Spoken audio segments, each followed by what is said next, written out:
செய்கிறோம்.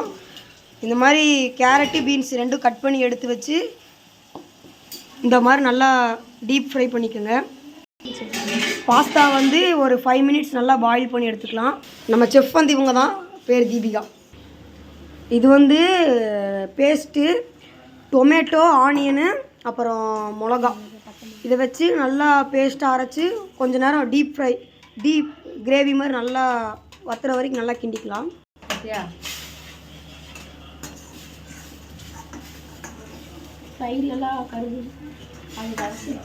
ரொம்ப நேரம் கருகட்டக்கூடாது, அப்புறம் கீழே ஃபுல்லாக அடி பிடிச்சிப்போம். கொஞ்சம் சால்ட் போடணும். இது கூட சால்ட் போடணும். இப்போ வந்து நம்ம கொஞ்சம் சால்ட் ஆட் பண்ணிக்கலாம்.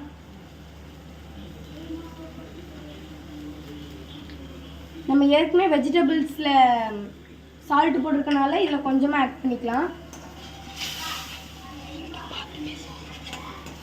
இப்போ நம்ம இதை நல்லா கொதிக்க விட்டாச்சு. இப்போ வந்து நம்ம வெஜிடபிள்ஸ் ஆட் பண்ணிக்கலாம். இப்போ நம்ம இதில் மசாலாலாம் ஆட் பண்ண போகிறோம். என்னென்ன மசாலான்னு சொல்லுவாங்க. காஷ்மீரி சில்லி பவுடர், கரம் மசாலா, அதுக்கப்புறம் ஆரிகனோ பீஸாவுக்கு போடுறது இருந்துச்சுன்னா போட்டுக்கோங்க, இல்லை வேணாம், ஒரு ஃப்ளேவருக்கு தான். அதுக்கப்புறம் வந்து பெருங்காயத்தூள் கொஞ்சம் இப்போ ஆட் பண்ணிக்கலாம். நம்ம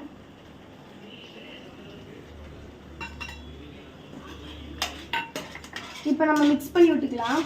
இதுக்கு நம்ம வந்து அந்த பேஸ்ட் அரைச்சி ஊற்றுறப்ப கொஞ்சோண்டு தண்ணி ஊற்றிக்கணும், இல்லாட்டி இது வந்து கெட்டியாகிட்டே இருக்கும்.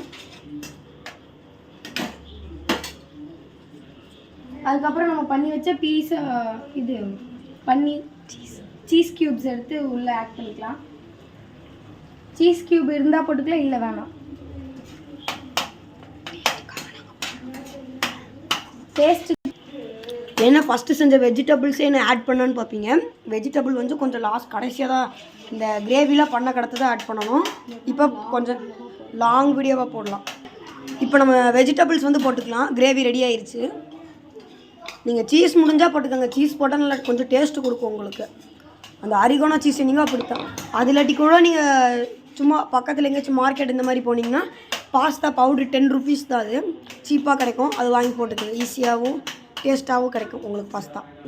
நீங்கள் வெஜிடபிள் போட்ட கடத்தது கொஞ்சம் சிம்மில் வச்சு பண்ணுங்கள், இல்லாட்டி சைடில் அடி பிடிச்சிக்கும். நான் சொல்கிறேன். இப்போ வந்து நம்ம பண்ணி வச்ச பாஸ்தாவை வந்து ஆட் பண்ணிக்கலாம். நம்ம பாஸ்தா போட்டுட்டு கொஞ்ச நேரம் தான் கிளறணும், ஏன்னா ரொம்ப நேரம் கிளறக்கூடாது. அது பாஸ்தாவே அடியில் அடி பிடிச்சிரும்.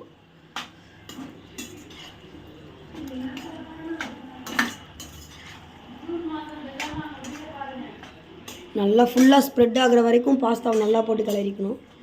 கிளறிட்டு ஒரு 1 மினிட் 2 மினிட்ஸ்லேயே அதை இறக்கி வச்சிடணும் பாஸ்தாவை.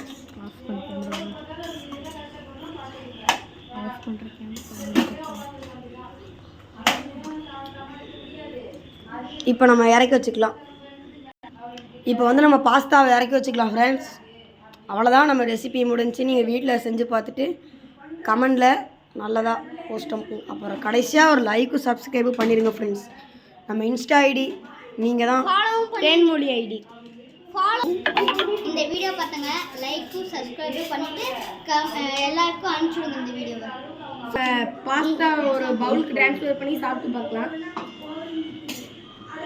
பாஸ்தா வந்து நம்ம கரெக்டாக இருக்குது, நல்லா டேஸ்ட்டாக இருக்குது. இந்த மாதிரி வீட்லேயே ட்ரை பண்ணி பாருங்கள். யூடியூப் சேனல் புதுசாக ஆரம்பிச்சிருக்கனால லைக் அண்ட் சப்ஸ்கிரைப் பண்ணிடுங்க. பாய்.